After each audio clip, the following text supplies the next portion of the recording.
but I haven't held it that long, so it is what it is. Speaking of stocks that I haven't held that long, Palantir reported earnings. I think I bought this thing like, I don't know, 5, 6 months ago or something. Still up 60% on it, so I'm still happy.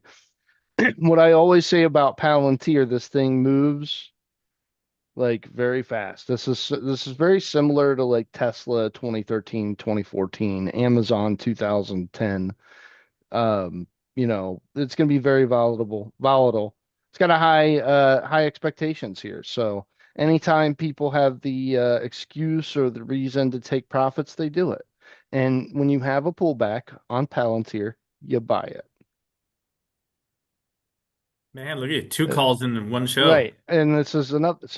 I mean, they had quarter three revenue came in at 1.18 billion. Um, that's an accelerating year over year growth rate of 63%. Man, Furthermore, adjusted earnings per share, 21 cents a share, substantially exceeded the consistent estimates. Um, Powerful operating leverage here, in my opinion. This is a robust 51% operating margin. This company is on all four cylinders and it's driving very fast, which is why you see the price to earnings ratio like 500 or whatever. It looks crazy. But just like Nvidia a couple of years ago, which me and you missed, I don't plan on missing Palantir here. It makes you know, sense. you know what's funny is that I missed it personally, but everybody during that time, and I had the DMs to prove it, that DM'd us for Chinchilla Picking. I recommended NVIDIA. I know. And we have listeners who still listen to us to this day. Mike, thank you for listening to us all these years. Longtime listener, thank you, Mike. He bought NVIDIA during that time. He's done over 10 times his return on his money. Yeah, which is awesome. Yeah. And we were recommending NVIDIA to be fair when we first started this podcast. We Oh, I loved it. recommended it. Then when it shot up and we were like, oh, we don't know if this is, if this is rational, if it Yeah. can sustain this. At the very beginning, when all we were seeing from artificial intelligence, generative AI, and stuff was Chat GPT, we didn't see how much money could be made. And then Actually, it I think proved it was it before that. It was before the whole AI situation that we really were got recommending. mainstream. Yeah. Yeah, you were recommending it at least. Back in the old private Facebook, so we had a private Facebook group and everybody, and we had CNBC contributors on it. I can actually say that we had CNBC contributors. We had people from Warrior Trading, from all these different places on it, and Right. I was loving the video all the time back then. I was like, I'm Here's going to name my next kid NVIDIA. so here's the thing. Here's the thing that caught my eye in this report.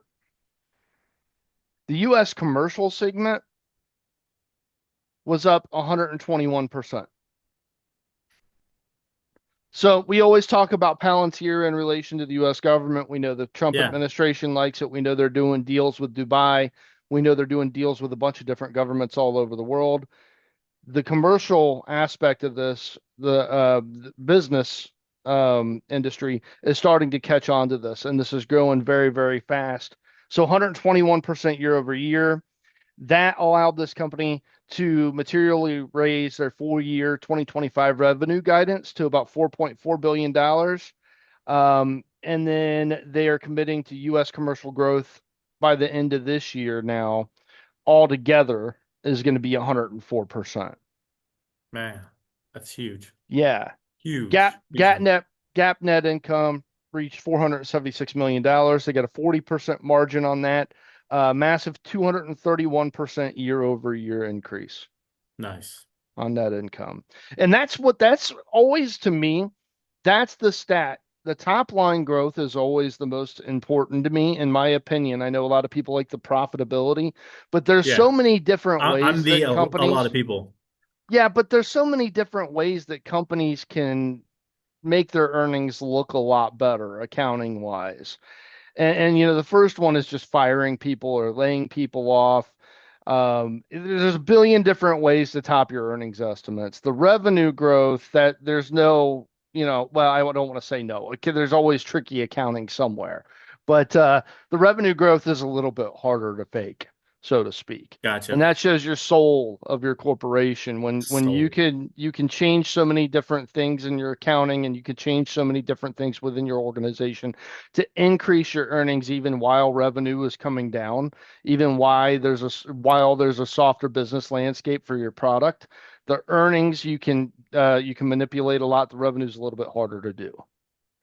All right. Did I Palantir make buy, Citigroup Yeah. buy, two Palantir's a buys. buy. Yeah. U.S. government revenue grew 52% for Palantir. Gotcha. Yeah.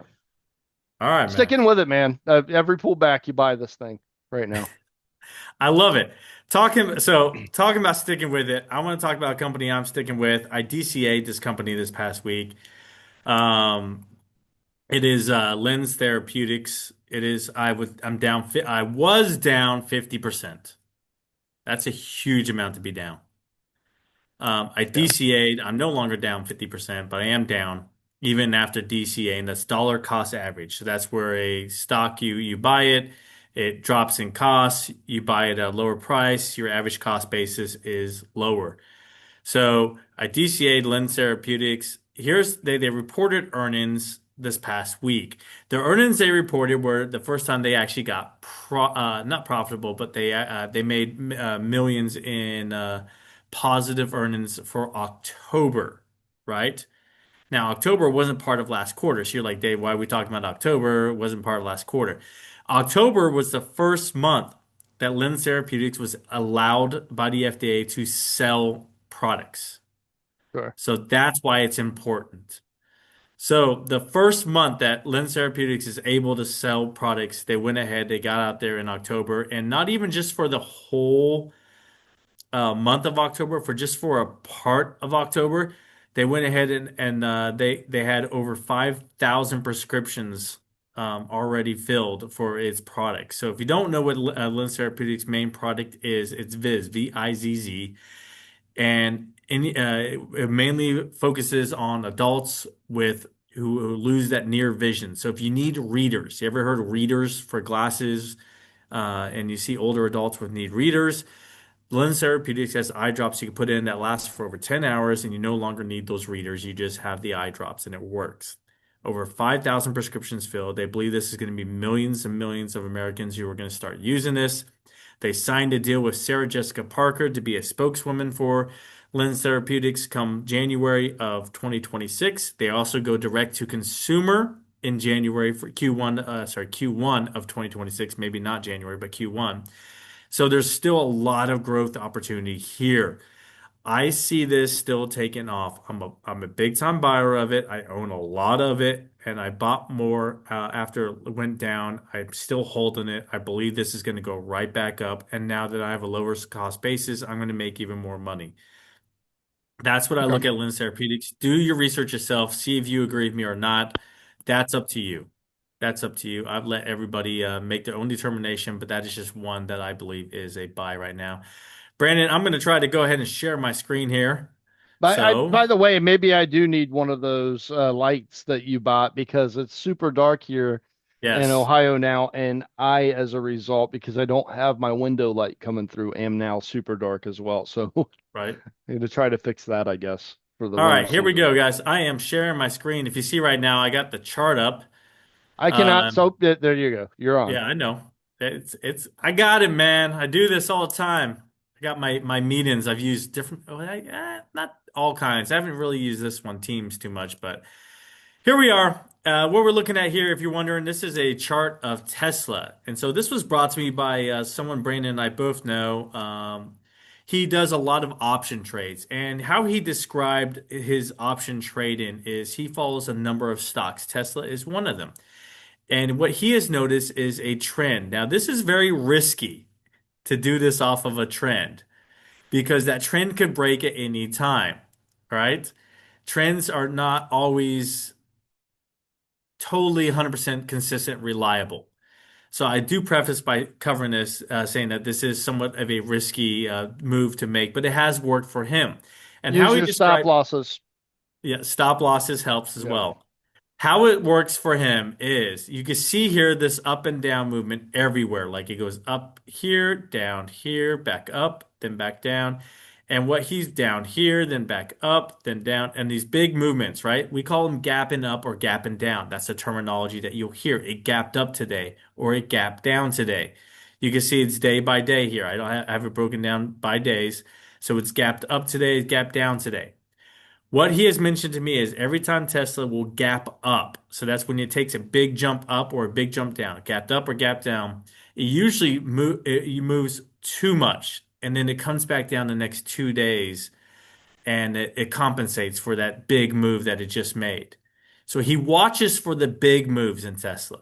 So you can see right here, this candle right here. This is called a candlestick chart, and this candle right here was a big move. This candle was a big move. These two candles right next to each other were two big moves. You can see these big candle moves. He watches for that, and then if it has a big move up like this, he'll go ahead and put a put in because Hmm. Tesla will come back down from that big move up. When it comes down, he goes ahead and puts a call in because Tesla will compensate for that big move, that gap down. This is one way that he has found out that has worked for him. All right, I'm going to stop sharing my screen.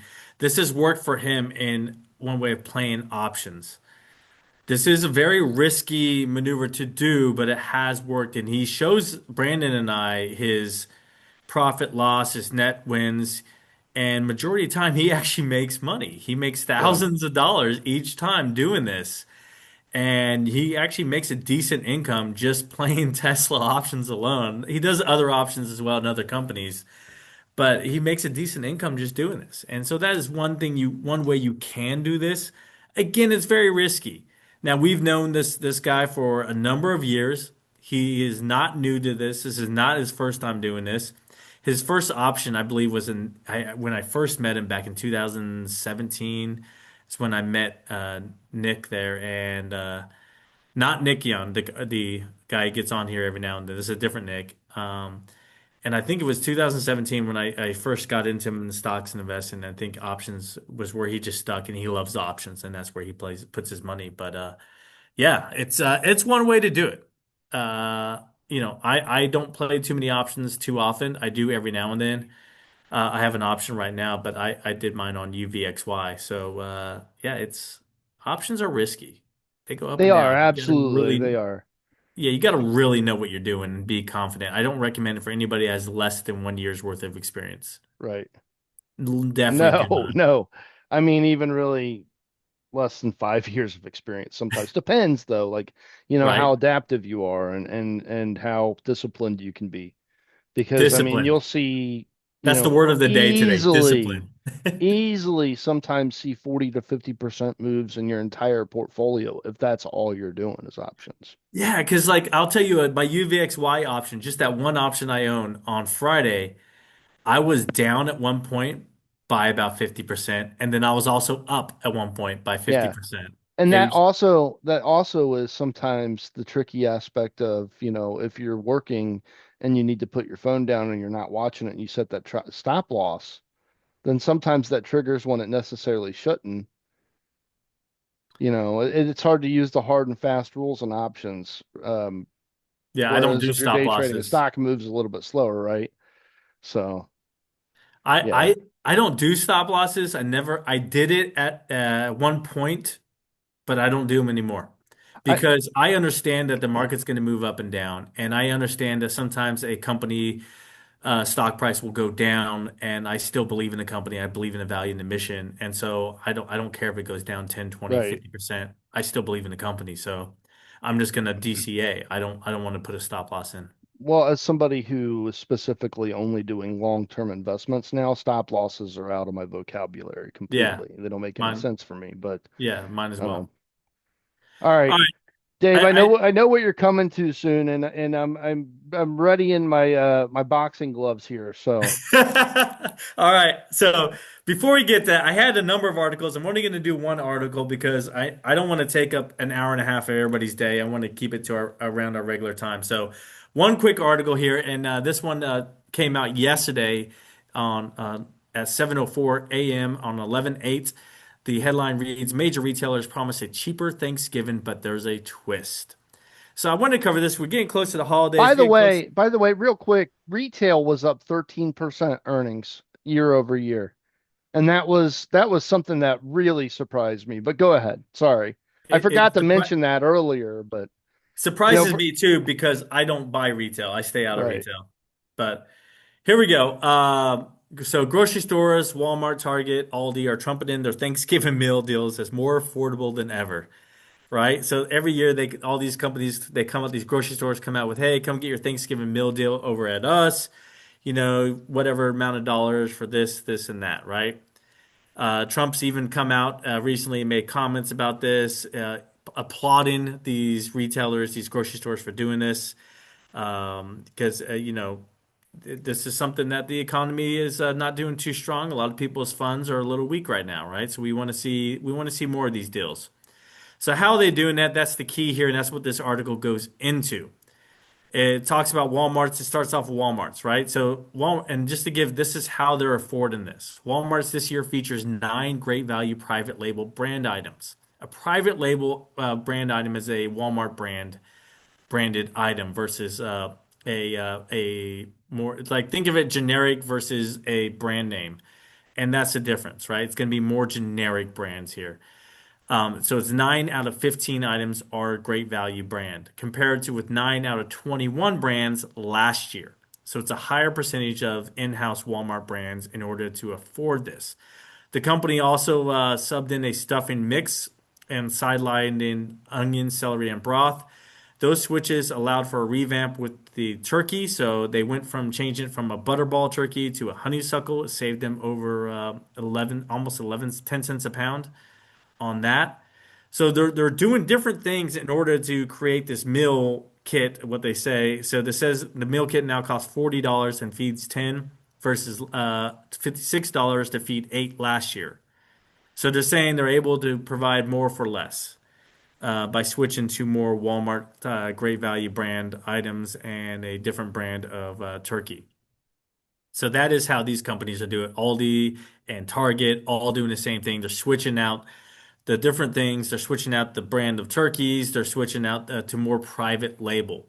It's actually going to be a good for the company. So if you look at it from a retailer standpoint, that's actually good for Walmart, right? Because then Walmart's going Mhm. to take home more of the profit from that. So they're going to get more of the money coming in from that. And so I think this is actually good for Walmart, Aldi, and Target that they're doing this.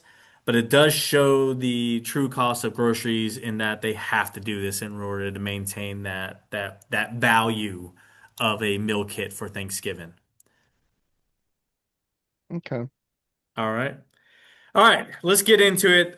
What Brandon was alluding to here is the earnings coming up this week. Every week, you guys know this. I cover some of the earnings and what I'm looking for, why I look at these to kind of give you an idea of when you're deciding what you want to watch for the week and how you want to play certain stocks and investments and how do we find out about how certain sectors are doing. And that's kind of why I go over this list, right? To give you an idea of what I look at so you can see what you look at, so on and so forth. All right, so Monday morning we have Brandon. Just give you a heads up, yours is gonna be last. That's on Okay. Thursday. So All right. Monday morning we have Barrick Mining. Barrick Mining is a mining company. Right now they have two major things we're looking at. It's copper and gold. They're a huge gold miner, but they also have some copper mines, especially in Zambia. I want to see some more progress in that and see where they're at in the copper mine there because that's a huge copper mine. Instacart's also reporting on Monday.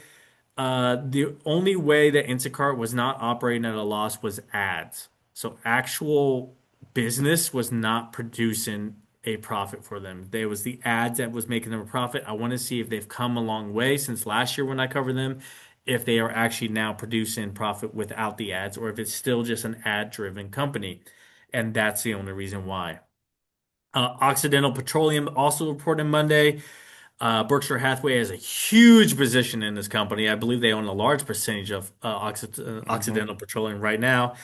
Occidental has a good thing going with them with the Russia-Ukraine war because there's natural gas need in Europe, and Occidental Petroleum can be one of these companies that provides that natural gas to them as long as they have a reliable shipping company in order to do it. I've mentioned this before. Look for the shipper that they're using. That's a good play there. But Occidental Petroleum I don't know if Berkshire Hathaway is profitable on this or if they are negative on this because the stock price went down when oil price went down. And so I wonder where they're at and what the price looks like. You do look like you are on a witness protection program I right now, know I Brandon. do, don't There I? you go. So Wednesday, Change my voice. there you go, right. Wednesday, you have Circle Internet Group. So that's going to be crypto news, kind of give you a pulse on this because Bitcoin is taking a big drop down, which Brandon is laughing at everybody who owns Bitcoin about. 20% drop in price of Bitcoin. You also have Klarna, which I mentioned earlier in the show, to give us a good idea of consumer strength on Wednesday, and Cisco. Cisco, I want to see because right now all the AI, everybody is negative AI. They're saying it was overblown, overvalued. Cisco actually just provides the infrastructure for these AI companies. They don't do any of the actual technology software side. So let's see what Cisco is saying as far as like infrastructure deals, how much of the infrastructure they are putting out there for companies, and what kind of infrastructure is going in place. Okay. This brings us to Thursday. So let me set this up. There's a company out there that we have gotten some DMs. I've actually got people who I know personally have come up to me and asked me about this. This was a call from Brandon a while back. People bought off of this call, and so they're asking Brandon, "What is going on?" This company reports on Thursday. The company is Disney. Sure. Disney, Brandon, what is going on with Disney? Why is it not moving? It hasn't been for, I mean, look, I bought this company back in I think 2022 maybe. It was a year after I bought GE. And I've made I don't even know how much money I made off GE because I didn't keep count of the It's just too spinoffs much. The there. trucks were just coming Right. in, dumping the Yeah. cash. Yeah, I made 5 times my money just on the GE aerospace stock that spin off. I don't know about healthcare or even Vernova off the top of my head. So that was a huge winner. Disney has not been that so much, but I'm still holding it here. And I think you should still hold it. I think that, it wasn't that long ago that streaming finally turned profitable. It wasn't that long ago after years and years of speculation and fighting that Disney finally got a hold of Hulu and were able to, That's less increase than a year ago. Less yeah, than it one was year like ago. 100%. So now they're on track with Netflix as far as viewership goes. If you add in the Disney app, the Disney Plus and Hulu and ESPN and all of that, they're right there, very close with Netflix as far as users go. So will that translate into Netflix style valuations? I don't know. I think it should with the amount of IP, intellectual property, and the catalog that Disney has that is just absolutely unrivaled by any other production company in the history of the world. Um, I really still believe in this. I wish we had some sort of plan for succession for Bob Iger. I don't know when that's going to happen, That but has I been think one of my biggest criticisms of Disney is that if Bob Iger leaves, the company just keeps going down every I, time. He has to keep coming back. I think he's going to wait until we have sustainable stock growth here. I've owned this thing for like, I don't know, 3 years. I'm up 20% on it. It's not the greatest. That is all. So Yeah. for a lot of people, that would be decent returns, but for us on Chinchilla Picking, that is awful returns. Right. So with that being said, oftentimes these stocks that, get the shine taken off of them, the reputation sticks for a while. But once the reputation of, being lackluster goes away, Micron was one of these stocks that sat in value territory for years and years and years and never moved. Once it finally did, it was pretty spectacular. I don't think that Disney's going to move like a semiconductor stock, but I do think that it will go higher and faster, hopefully. So I'm still holding here, right? But it is interesting to me that people bought Disney and they're calling me out for Disney, and I'm not being defensive here. But look, I just bought, Palantir like back in March. I'm up 60% on it. I bought Nvidia about the same time frame. I'm up about 80% on that. Not being So I mean, defensive or there we anything. are, right? Like we are. And you were talking about, you didn't think Nick Voigt was going to come on the show and talk about his option strategy, and I'm like, is he afraid of being wrong? Has he ever met us? Listen to us. We've been wrong plenty, but we've been right Uh, a lot too. And when we're right, we're like really right. Yeah, So we're right there's more than that. we are wrong. We talk about our Right. mistakes. We talk about the ones we get wrong and what we learn from them, what we take away from them. But Right. yeah, Disney, you are up, you are profitable. So I mean, you're technically not wrong, but you still see that long-term growth there. And you're talking Right. about the streaming industries where you're thinking you're going to see it. Right. So Even ASML, which I called a buy back in May, bought it myself and then bought again back in July. I'm up 40% on it. nice. So yeah, I mean, we get things right on this show pretty a lot. Disney happens to be something that was eh, it wasn't wrong, But that's the one but everybody bought. I know, I know, and there were hundreds of other, well, I don't want to say hundreds, but dozens of other better investments to put your money in, unfortunately. Right. But let's see how the next couple of years pan out for There you Disney. I mean, go. there's a lot of what I want people to watch on Disney right now is watch and see if the profitability on streaming is still growing, and then also watch the capex. We don't want that to go too high. We know we got some large projects, a new cruise liner in place. I think Disney's was it Dubai that Disney's coming, to. Yep. So there's going to be a lot of money going to that. So you're going to expect high capex, but we want to keep the profitability in line as well. So. Gotcha. Final thought, Brandon. Stick with Disney if you own it. It has been frustrating for me though. I'll be honest with you. But buy Palantir on the pullbacks. I do think Citigroup is a buy. Financials have to be your thing though. Financials are not the same thing as buying like Walmart. They're a lot more confusing. There's a lot more to them. So if you don't know how to read the financial reports of banks, then maybe take some time and figure that out first. There you go. All right. Final thought from myself is I DCA'd on LENZ Therapeutics. I believe in the future of this company. I am holding all the way through Q1. So I want to see what Q1 produces for this company before I would say it's not going to move because I believe that will really catapult this up is Q1. When we start seeing the ads on TVs, when you start seeing the spokesperson get out there, when we start seeing all these direct to consumers, that's when it's really going to take off. That's why I Mhm. believe in the company. So that's what I'm waiting for. You're saying, what are you waiting for, Dave? That's what I'm waiting for. I'm Right. waiting for the numbers from Q1. Um, I believe there's the AI pullback. I believe was justified. There was a lot of overvaluation. I don't believe it was justified across the whole sector. I believe there was some good companies in there that got slashed that didn't need to get slashed this past week. So when you see that, when you see a whole sector just get taken down across the board, there's always one or two companies that were good that were undervalued at the time, and now they're really undervalued. But you have to do your research. You have to find those. They're the diamonds in the rough. You got to look for them. So do your research, make sure you're doing it right, and be disciplined in it. All right. That's my final Mhm. thought for today as we go into next week.